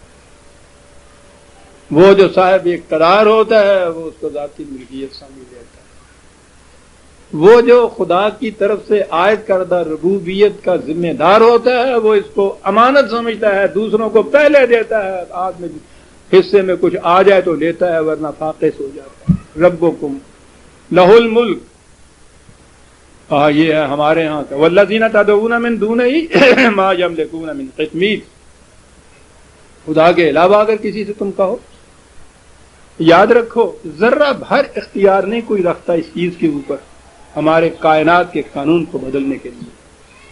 ہمارا وہ جو ملک ہے، ہمارے ہاں کی مملکت ہے، اس کے اندر کسی کا کوئی اقتدار نہیں ہے۔ اس لیے تم جو اس کے قانون کو چھوڑ کے انسانوں کی طرف رجوع ہوتے ہو، ان کے دروازوں کے اوپر جا کے جھولیاں پھیلاتے ہو، تذلیل شرف انسانیت بھی ہوتی ہے، بھوک سے بھی مرتے ہو۔ اس لیے یہ ہے کہ تم نے خدا کا وہ قانون جو کائنات خارجی کائنات میں رائج تھا، اپنی دنیا میں اس سے سرکشی تم نے برتی۔ اگر وہاں وہ تمیز نہیں کرتا چرن سنگھ اور محمد دین نے، تم اپنے ہاں رزق کی تقسیم میں یہ جس طرح سے تفریق پھر کرتے ہو کہ یہ میرا ہے اسے اتنا ملے، یہ دوسرا ہے اس کو یہ نہ ملے، یہی فرق ہے دوسروں سے۔ کہتے ہیں کچھ اختیار نہیں رکھتے۔ کہا یہ کہ تمہاری جہالت کی یہ کیفیت ہے کہ زندہ انسانوں کے ہی سامنے جھولیاں پھیلا کے نہیں تم بیٹھتے، مردہ انسانوں کے ہاں جا کے بھی زندہ انسان مردہ انسان سے اپنے لیے کچھ مانگ رہا ہے۔ کہا اس سے زیادہ تو تنقیص انسانیت ہو نہیں سکتی۔ زندہ انسان مردہ انسان سے، مردہ بدستِ زندہ ہم روز کہتے ہیں۔ وہ حضرت صاحب بھی فوت ہو جاتے ہیں تو وہ ہمارے ہاتھ میں ہوتے ہیں، جی چاہے تو ان کے اوپر ابلتا ہوا پانی ڈال کے غسلتے ہیں، جی چاہے تو برف میں لٹا دیں، وہ کچھ کہہ ہی نہیں سکتے، اور لات بھی مار کے سن پچھا نہیں کر سکتے آگے۔ یہ کیفیت ان کی، کس قبر میں ان کو ڈال دیں، کس قسم کا کپڑا ان پہ لگ دیں، کچھ نہیں اختیار۔ یوں ہی ہم نے ان کو 10,000 من مٹی کے نیچے دبایا، سارے اختیارات ان کے، اور ہم بے اختیار اس کے سامنے کرے۔ حضرت صاحب مجھے بیٹا چاہیے، حضرت صاحب مجھے، وہ حضرت صاحب ابھی جو تمہارے ہاتھ میں تھے۔ اور کبھی ایسا بھی ہوتا ہے وہ سیلاب سے وہ قبر کی مٹی ادھر ہوتی ہے، وہ کھود کے پھر ان کے ہاں حضرت صاحب کی وہ ہڈیاں اٹھا کے جہاں جیچے جا کے داب دیتی ہو، بس دبانے کے بعد پھر حضرت صاحب۔ اتنی تذلیل ہے انسانیت، سوچ تو صحیح تو کیا کر رہا ہے۔ کیفیت یہ ہے تمہاری، ان تدعوہم لا یسمعوا دعاءکم، کہتا ان سے یہ چیزیں مانگ رہے ہو، کیفیت ان کی یہ ہے کہ وہ تمہاری بات سن ہی نہیں سکتے۔ وَلَوْ سَمِعُوا مَا اسْتَجَابُوا لَكُمْ، بفرض محال اگر وہ سن بھی لیتے جواب ہی نہیں دے سکتے تھے۔ اس قدر ان کی کیفیت، اور یہ ان مردوں کی کیفیت یہ نہیں ہے جو ہم مٹی کے نیچے دبا دیتے ہیں، جن کو ہم دنیا کے اندر اتنے اختیارات، اقتدارات اور قوتوں کا مالک سمجھتے ہیں۔ ذرا وہ منصب ان سے چھین لیجئے، مردوں سے زیادہ جیتے ہوئے بے بس ہو جاتے ہیں، ہوٹلوں میں بیرا گیری کرتے ہیں جاتے، جی اس کا قوت و اقتدار ذاتی ہے، اضافی نہیں ہے، کسی کا دیا ہوا نہیں ہے، کسی سے چھینا ہوا نہیں ہے۔ ان سے کیوں مانگ؟ مستجاب لو وَيَوْمَ الْقِيَامَةِ يَكْفُرُونَ بِشِرْكِكُمْ، اور جب یہ ان سے پوچھا جائے گا کہ کیا تم نے ان کو یہ سبق پڑھایا تھا کہ خدا کے قوانین کے مطابق مت چلو، مردوں سے مانگا کرو، وہ وہاں کہیں گے کہ نہ صاحب ہم نے تو ان سے یہ نہیں کہا۔ بہرحال بہت سعادت مند ہوں گے وہ بزرگ جو کم از کم وہاں یہ کہہ دیں گے کہ ہم سے نہیں کہا تھا۔ یہاں کی زندگی میں تو ہم نے ایسے کوئی دیکھے نہیں جو یہ کسی سے یہ نہ کہیں کہ ہماری خانقاہ پہ نہ آیا کرو، ہمارے مرشد کی قبر پہ نہ جایا کرو۔ سب دیکھتے ہیں، سب کرا رہے ہوتے ہیں، کوئی نہیں منع کرتا۔ بہرحال وہ خدا کے بندے جو واقعی یہ چیز نہیں کہتے ہیں، کہا کہ وہ وہاں انکار کر دیں گے ان سے کہ ہم نے ایسا نہیں کہا تھا۔ اور رسول سے کہا جاتا ہے وَلَا يُنَبِّئُكَ مِثْلُ خَبِيرٍ، یہ باتیں کہ یہ مردے سن نہیں سکتے، جواب نہیں دے سکتے، یہ بات تمہیں خدا کے سوا کوئی بتا ہی نہیں سکتا تھا۔ بڑی مزیدار بات، ان کی عقیدت مندی تو صاحب روز بتائے گی کہ نہیں صاحب حضرت صاحب سے بات کی، انہوں نے آواز دی، ہم نے سنی ہے خود، یوں نہیں آئے تو رات کو خواب میں ہی آ گئے تھے۔ اور پھر ان کی کلاماتیں جو ہیں صاحب پوچھئے نہیں، یہ یہاں بیٹھے ہوئے تھے، تھوڑے وقت کے اندر تھوڑے سے غائب ہو گئے، پھر واپس آئے تو کپڑے جھاڑ رہے تھے، ایسے ایسے ان کا حضرت صاحب کیا بات ہو؟ نہیں کچھ نہیں ہوا، نہیں کہا. ادھر سے کہیں 5-7 دنوں کے بعد آیا تو قافلہ ان کا مریدوں کا، انہوں نے کہا کہ صاحب فلاں دن انہوں نے کہا حضرت صاحب کچھ غائب ہو گئے، کپڑے جھاڑ رہے تھے. کہنے لگے اچھا، کہنے لگے فلاں جگہ سے ہم قافلہ چلا آ رہا تھا تو وہاں سے ساڑا گڈھا پھنس گیا. یہ جو گاڑا ہمارا تھا یہ کہیں دلدل میں پھنس گیا، بہت زور ہم نے لگایا تو یہ نکلا نہیں. تو ہم میں سے ایک نے کہا کہ حضرت صاحب کو بلائیے. تو ہم نے کہا کہ یا حضرت المدد مدد کے لیے پکارا. وہاں حضرت صاحب آئے، گڈھے نو موٹا دیتا انہوں نے کہ گڈھا باہر لنگ گیا. تو ادھر کپڑا چاڑتے سن مٹی لگی ہوئی ہے گڈھے کی. پوچھو کیوں نہ بینند حقیقت رہے افسانہ کا نام. افسانے بناتے ہیں پھر اس طرح سے ساری قوم ان افسانوں کے اندر لگی ہوئی ہے.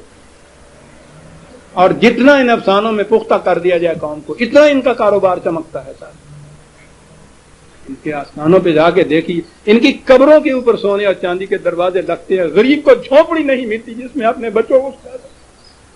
یہ تقسیم کا نقص، اس کے دیے ہوئے کا نقص نہیں ہے. اقتدار جب انسان سنبھال لیتا ہے، خواہ وہ عقیدت مندوں کا ہو یا معقومیت کا ہو، وہاں یہ ہوتی ہے تقسیم کی کیفیت. یا ایھا الناس یا ایھا الناس انتم الفقراء الی اللہ واللہ هو الغنی الحمید. اے نوع انسانی، تم اپنی نشو و نما پرورش کے لیے، ہر ضرورت کے لیے فقراء، فقیر ہو. کیا لفظ ہے، کیا لفظ. فقراء کے بعد کہا، غور کیجیے عزیزان مان، یہ لفظ کے بعد احتیاج تو ہے انسان.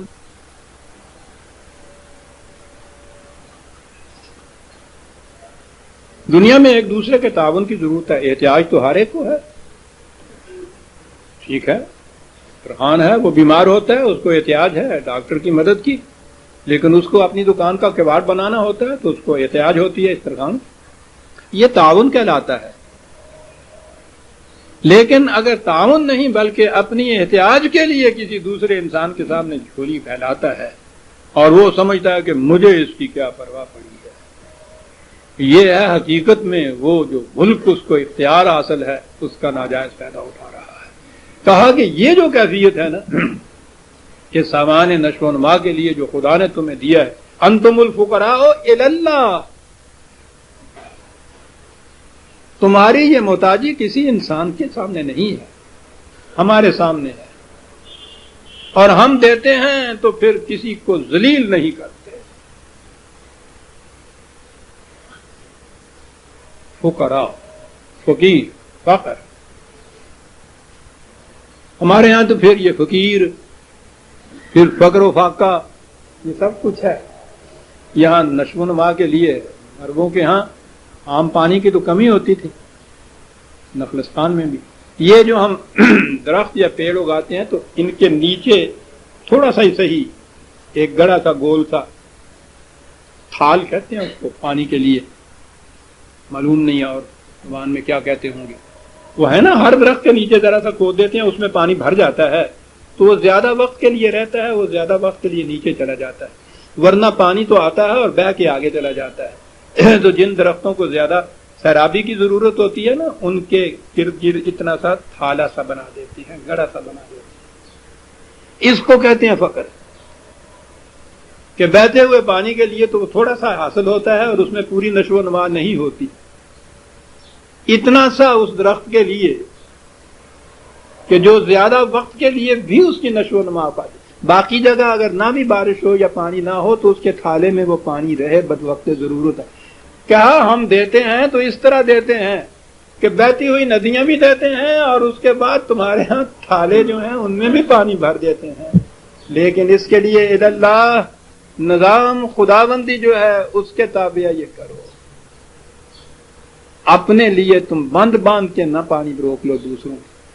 اتنا سا پانی جس میں وہ تھالے کی قسم کی چیز ہو. فقراء الی اللہ، اور اس کے بدلے میں معاوضے میں واللہ هو الغنی الحمید. ہمیں کوئی احتیاج نہیں کچھ، یعنی یہاں تعاون کی بات نہیں ہے کہ ہم تمہارے لیے یہ کچھ کرتے ہیں تم ہمارے لیے یہ کچھ کرو. تعاون تو عجیب قسم کا ہوتا ہے نا. میں تیرے دانے چبنی ہے، تو میرا منڈا کھڑا. میری بہنیں اردو والی شاید نہ سمجھے، یہ تعاون ہوتا ہے. وہ دانے چاب رہی تھی نا، کہتی ہے کہ لاؤ کام بانٹ لیں، میں تمہارے دانے چبا دیتی ہوں، تو میرا اتنے میں لڑکا کھلا، تو میرا کچھ کام کر، میں تیرا کچھ کام کر نہیں. یہاں تو تعاون اس طرح سے ہوتا ہے. وہ انہوں نے دانے چاہتے ترے جانے نہیں، انہوں نے منڈے کھڑاؤں ترے جانے. کیا ہو رہا ہے؟ تعاون ہو رہا ہے. تعاون دینے والا هو الغنی الحمید. استغنا ہے اس کو، تمہارا محتاج نہیں.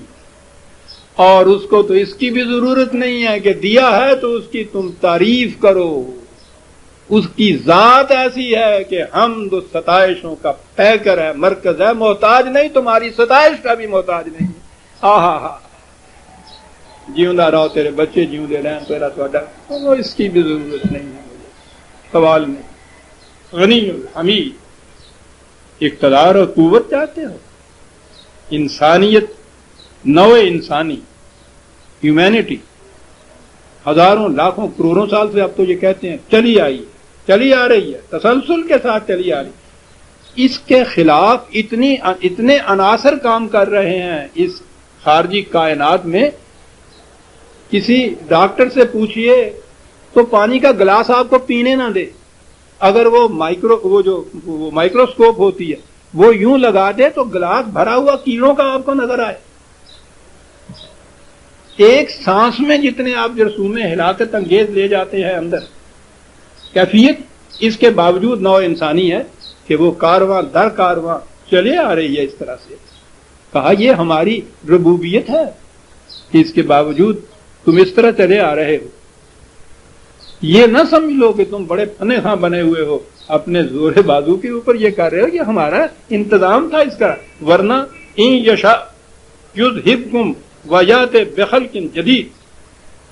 ہمارے اقتدار کی تو یہ کیفیت یہ ہے کہ اگر ہماری مشیت میں ہو، ایک فرد نہیں، ایک قوم نہیں، پوری نوع انسانی کو معاف کرنے اس قرۂ ارض سے، اور اس کی جگہ ایک دوسری مخلوق لے آئے. جیسا قرآن نے کہا ہے کہ تمہیں ہم اس سے پہلے جو مخلوق تھی اس کی جگہ لے کے آئے تھے، وہ جن کو جن کہا جاتا ہے، جو نگاہوں سے تمہاری اب اوجد ہو چکی، ایکسٹنکٹ ہو گئی جسے کہتے ہیں. اس سے پہلے مخلوق پوچھئے اینتھروپولوجسٹ سے بھی، وہ بتاتے ہیں کہ اس سے پہلے انسانوں کے کس قسم کی مخلوقات. وہ تو درمیان میں جو لنک ہے چیمپئنیز اور انسان میں، اس کی تلاش میں لگے ہوئے ہیں. بہرحال پہلے ایک مخلوق کی قرآن کہتا ہے، اس کی جگہ تمہیں لائے تھے. تو ہمارے لیے یہ بھی مشکل نہیں ہے کہ پوری کی پوری نوع انسانی کو یہاں سے معاف کر دے، تمہاری جگہ کوئی دوسری اور قوم لے آئے. ہم تو یہ کر سکتے ہیں، لیکن یہ کر سکنے کے باوجود ہم تمہاری ربوبیت کرتے چلے جا رہے ہیں. تم سرکشی اختیار کرتے ہو، گالیاں تک بھی دیتے ہو، کوئی بات نہیں مانتے. ہمیں ذرا غصہ نہیں آتا. یہ ماں کی محبت ہے، خدا کی، باپ کی نہیں.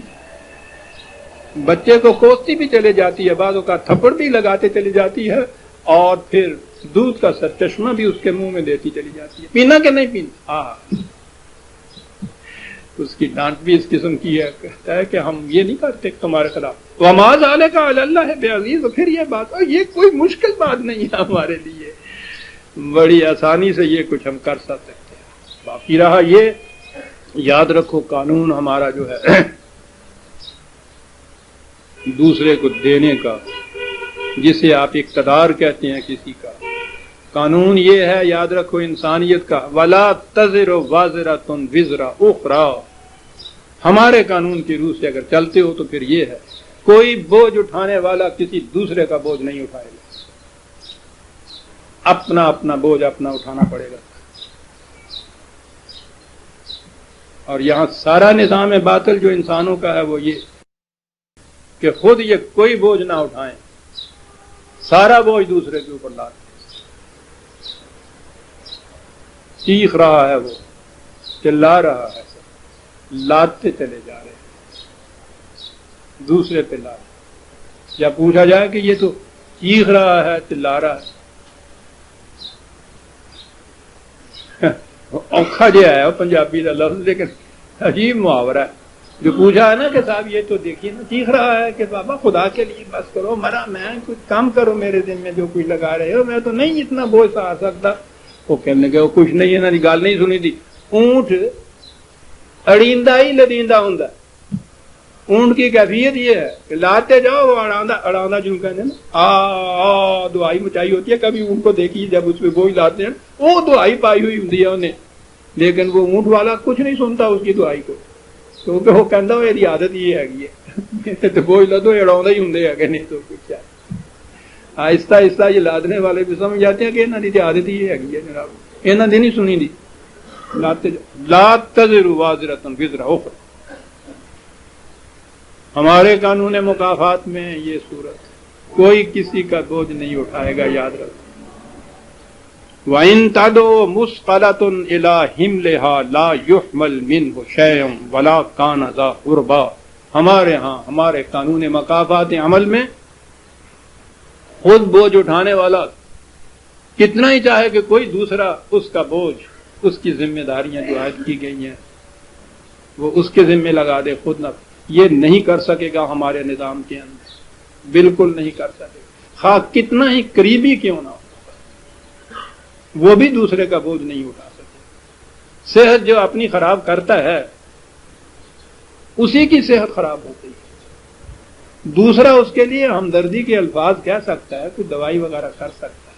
جو درد اس کو ہو رہا ہوتا ہے وہ درد نہیں مان سکتا, وہ تو اسی کو ہو. اور جو صبح کی سیر کرتا ہے, ورزش کرتا ہے, احتیاط کرتا ہے, اس کی جو صحت بنتی ہے کتنا ہی پیارا بھائی اور بیٹا کیوں نہ ہو وہ اپنی اس صحت کو اس کی طرف منتقل نہیں کر سکتا. اسی کو تو انڈیویجویلٹی کہتے ہیں. ہر فرد اس کے ہر عمل کا اثر اس کی ذات پہ ہوتا ہے, کسی دوسرے پہ نہیں ہوتا. تنذر الذین یخشون ربهم بالغیب واقاموا الصلاۃ, کہتا ہے یہ بات جو ہے فوراً ہی نہیں پتہ چل جاتی کہ خراب ہو رہی ہے, یہ بن رہی ہے. غیب کے معنی یہی نہیں ہوتے کہ وہ عالم غیب کی بات ہے آپ کو نہیں نظر آتی. ہر وہ چیز, ہر وہ نظام, ہر وہ پروگرام جس کا ابھی فوراً نتیجہ سامنے نہیں آتا وہ غیب کا نتیجہ کہلاتا ہے. کہتا ہے اس نظام کے اندر اگر کوئی مریض صحت درست کرنا چاہے تو بڑی آہستہ آہستہ ہوتی ہے چیز.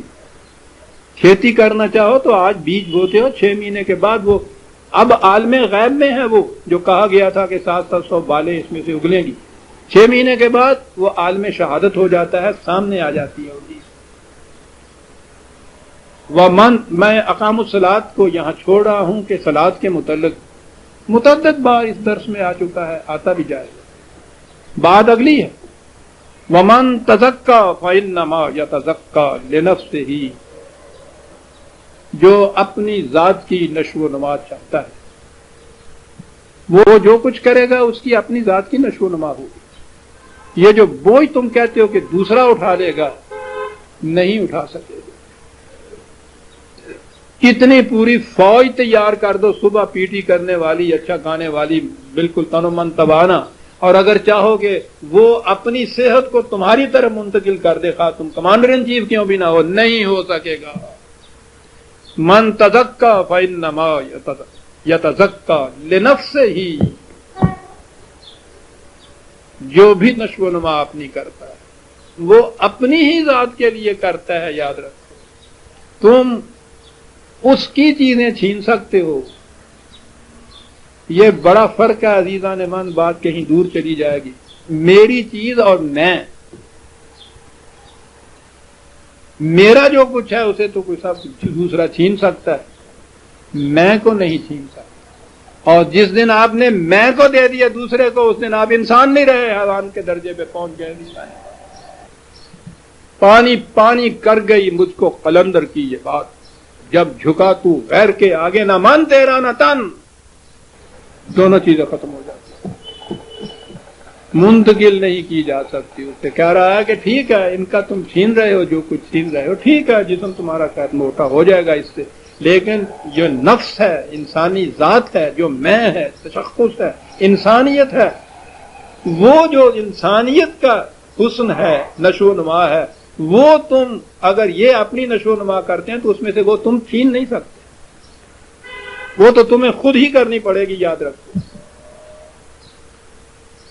وَإِلَى اللَّهِ الْمَصِيرُ، یاد رکھو، آخری پناہ گاہ جہاں جا کے فیصلہ ہونا ہے وہ تو صرف خدا ہی کا مقرر کردہ معیار ہے، تمہارے معیار نہیں ہے جو تم مقرر کرتے ہو۔ اور یہ دونوں جو ہیں، ایک کی ذات کی نشو و نما ہو رہی ہے، دوسرا جو ہے دوسرے کی طبعی چیزیں چھینتا ہوا چلا جا رہا ہے، اس طرح سے اپنے نفس کو، اپنے آپ کو موٹا کرتا چلا جا رہا ہے۔ کہتا وما یستوی العام والبصیر، دو گروہ ہیں دنیا کے اندر اس قسم کے، اور دو کبھی یہ برابر نہیں ہو سکتے۔ قرآن کریم ازداد سے اپوزٹ چیزوں کو سامنے لا کے مفہوم کو واضح کرتا ہے۔ کہتا دیکھا تم نے، اندھا اور آنکھوں والا کبھی برابر نہیں ہو سکتا، ولا الظلمات ولا النور، روشنی اور تاریکی کبھی برابر نہیں ہو سکتے، ولا الظل والحرور، دھوپ اور چھاؤں کبھی برابر نہیں ہو سکتے۔ اور اسی طرح سے وما یستوی الاحیاء ولا الاموات، زندہ اور مردہ انسان کبھی برابر نہیں ہو سکتے۔ یہ چلنے پھرنے والا زندہ اور قبر کے نیچے مردہ نہیں ہے۔ زندگی سانس لینے کا نام نہیں، تیرا دین نفس شماری، میرا دین نفس گدازی، زندگی سانس لینے کا نام نہیں ہے عزیزان۔ زندگی شرف و تکریم انسانیت کی نشو و نما کا نام ہے۔ یہ نہیں ہے تو مردہ ہے، وہ زندہ نہیں ہے۔ ولا الاموات، ان اللہ یسمع من یشاء، کہتا بات اب یہ ہے کہ تم کہتے چلے جاتے ہو سنتا کوئی نہیں ہے، سنے گا وہ جو سننا چاہے گا، خواہ تمہاری محفل میں بھی کیوں نہ بیٹھا ہو۔ سننا نہیں چاہتا، خیال ہی کہیں اور، سنے گا وہ جو سننا چاہے گا۔ وما انت بمسمع من فی القبور، قبروں کے اندر جو ہوں ان کو تو کیا سنائے گا۔ یہ نہیں قبرستان کے اندر جا کے بات مت کہو مردے نہیں سنتے، یہ چلتے پھرتے مردے سارے، یہ سب قبرستان ہے عزیزان من، بستے ہوئے انسانوں کی زندگی نہیں ہے۔ بستے ہوئے انسان تو وہی ہوں گے جن میں شرف و تکریم انسانیت موجود ہو، انسانیت زندہ جن کی ہوگی۔ یہ تو حیوانی زندگی ہے ہماری، کبھی زندگی ہے ہماری، بھیڑیا بھی جیتا ہے، بکری بھی جیتی ہے، ہم بھی سانس لیتے ہیں، انسانیت یہ ہے۔ تو اس لیے کہا کہ جن کی یہ کیفیت ہے کہ ان کی انسانیت زندہ نہیں ہے، وہ کیا سنیں گے اس بات کو۔ ان کو کہا یہ قبروں کے اندر ہے، تمہارا کام ان انت الا نذیر، کیا بات ہے، تمہارا کام یہ نہیں ہے کہ مردوں کو سنا سکو، وہ سنے گا وہ جو سننا چاہے گا، تمہارا کام یہ ہے کہ یہ بات کہتے چلے، ان کو بتاتے چلے جاؤ کہ اس سے تمہاری تباہی آئے گی، اس سے تمہاری ہلاکت ہوگی۔ ڈاکٹر دوائی لے کے ڈائریکشن اس پہ دے دیتا ہے، اس کے حوالے کر دیتا ہے، پھر اس کے بعد مریض کی مصیت شروع ہوتی ہے، جی چاہے پیے جی چاہے نہ پیے، جی چاہے اس کی ہدایت پہ عمل کرے جی چاہے نہ عمل کرے۔ میں یہ تیرا کام یہ ہے کہ بتا دے تو ہلاکت اس میں ہے، زندگی اس میں ہے، اس کے بعد ان کے بعد تمہارا کام انا ارسلناک بالحق بشیرا ونذیرا۔ یہ پھر جو چیز ہے 24ویں آیت سورہ فاطر کی ہم آئندہ لیں گے۔ یہ آج کا درس سورہ فاطر کی آیت 23 تک ختم ہوتا ہے۔ ایک اعلان بھی ہے، ربنا تقبل منا انک انت السمیع العلیم۔